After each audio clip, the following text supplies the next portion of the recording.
व्यक्ति प्रेमी हो जाता है, फिर उसको कामनाओं, उसकी कामनाएं सब धरी रहे एक कोने, प्रेम प्रधान हो जाता है। और क्षमा कीजिए अगर मैं प्रेम की बात कर रहा हूं तो ये आजकल के आशिकों को मत ले लेना इसमें बिल्कुल भी, जो पड़े रहते हैं डिप्रेशन में, नहाए नहीं 5 दिन से, दुर्गंध मार रही है। उन आशिकों को प्रेमियों में मत लीजिएगा कृपा करके। धुआं उड़ा रहे हैं, तुम नहीं मिली तो हम कहां जाएंगे, मर जाएंगे। ऐसे आशिकों को आप प्रेम की चर्चा में तो बिल्कुल, ये प्रेम का उपहास हो जाएगा अगर ऐसे आशिकों को आप लेके आओगे।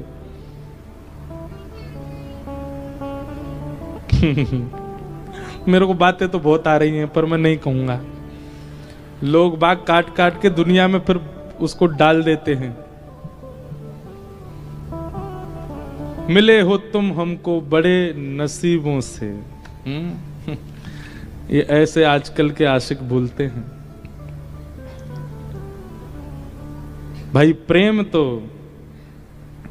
मीराबाई का देखो, देखो इनके रूप देखो, देखते ही शुद्धता का अनुभव हो जाता है। वो प्रेमी कैसा, जिस प्रेमी को देख करके भी मन में विचलनता आ रही हो, असहजता हो रही हो, वो प्रेम थोड़ी है। प्रेम तो वो कि उसका रूप देख करके जिसने देखा वह भी पवित्र हो गया, वो प्रेम है।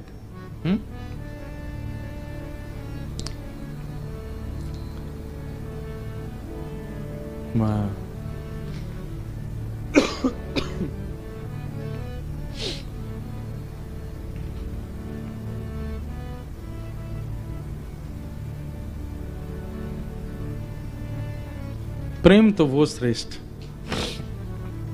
जिनको देख करके मन शुद्ध हो जाता हो, हृदय पवित्र हो जाता हो,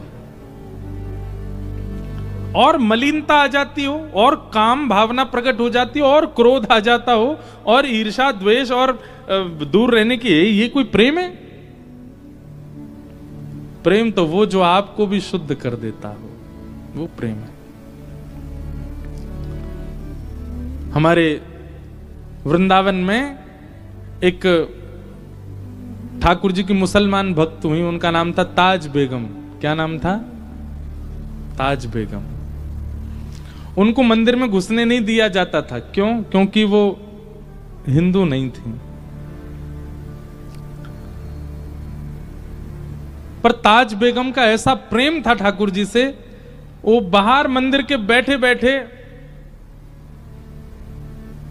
आते जाते दर्शनार्थियों से पूछती थी, ठाकुर जी का श्रृंगार कैसा है, ठाकुर जी कैसे दिख रहे हैं, ठाकुर जी कैसे विराज रहे हैं।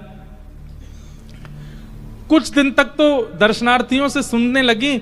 अब एक स्थिति ऐसी आ गई, अब ताज बेगम पहले ही सोच के आती हैं, आज ठाकुर जी ऐसे बैठे होंगे, आज ठाकुर जी की माला ऐसी होगी, आज ठाकुर जी का मुकुट ऐसा होगा, आज ठाकुर जी के वस्त्रों का वर्ण ऐसा होगा। मंदिर में तो जाने नहीं दिया जाता, बाहर ही बैठी रहती। अब दर्शनार्थियों से पूछती नहीं है, दर्शनार्थी को बुला के कहती, सुनो मैं जैसा बताऊं बस हाँ या ना बोलना। ठाकुर जी ने आज लाल वस्त्र पहने? बोले हाँ। ठाकुर जी ने आज सिर पर मोरपिच, पंच मोरपिच का मुकुट पहना? बोले हाँ। ठाकुर जी ने आज मकराकृत कुंडल पहने? बोले हाँ। गले में मोतियों की माला? हाँ। कितनी माला? 6 माला हैं। अब बोले गिनी तो नहीं। बोले जाओ गिन के आओ, 6 माला हैं गले में? बोले हाँ 6 माला। ठाकुर जी ने कंठ पर ऐसे हसली पहनी है? बोले हाँ हसली पहनी है। ठाकुर जी ने पीला केसरी चंदन उसकी पत्रावली बना करके गाल पे गोल ऐसे हो रहा है? बोले हाँ। बस सुनते ही ताज बेगम वहीं नृत्य करने लग जाती थी। उनको देख करके लोगों के चित्त में प्रेम आ जाता था। एक प्रसंग मैं सुनाता हूं। श्री हनुमान जी महाराज जब लंका गए तो लंका में जाकर के जब सब जगह भ्रमण कर रहे थे, तब एक जगह हनुमान जी ने देखा बड़े अक्षरों में लिखा था राम। हनुमान जी बोले लंका में राम कहां लिखा है भाई?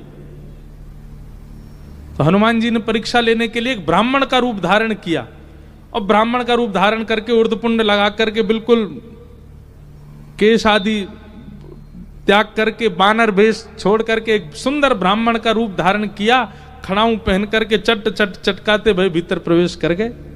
देखें तो सही, राम लिखा है किसका भवन,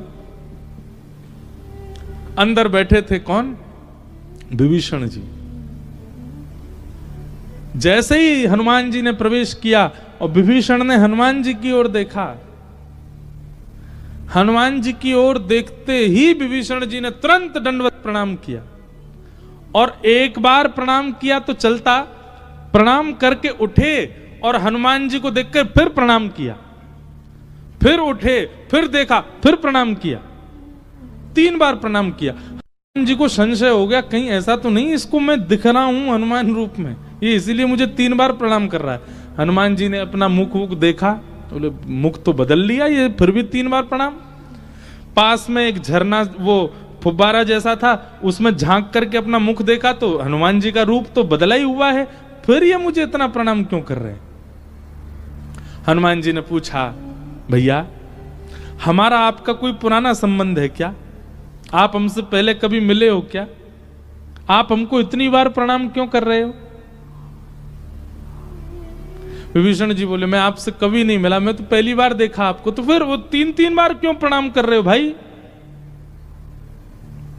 विभीषण जी बोले, मैं नहीं जानता आप कौन है, आपका नाम क्या है, आप कहां से आए, कौन है क्या है, मैं कुछ नहीं पता, पर पता नहीं क्यों आपने जब से मेरे भवन में प्रवेश किया है तब से मुझे राम जी पहले से ज्यादा प्यारे लग रहे हैं, आपको देखने के बाद राम जी से मेरा और प्रेम बढ़ रहा है, तो निश्चित ही आप कोई भक्त हैं, इसलिए मैं प्रणाम कर रहा हूं। तुरंत हनुमान जी अपने रूप में आ गए, विभीषण को हृदय से लगाया। ये है प्रेम का लक्षण, ये है प्रेमी का लक्षण। जिसको देखते ही काम प्रकट हो जाए, जिसको देखते ही क्रोध प्रकट हो, जिसको देखते ही ईर्ष्या प्रकट हो, वो प्रेमी नहीं। जिसको देखते ही प्रेम प्रकट हो वो प्रेमी।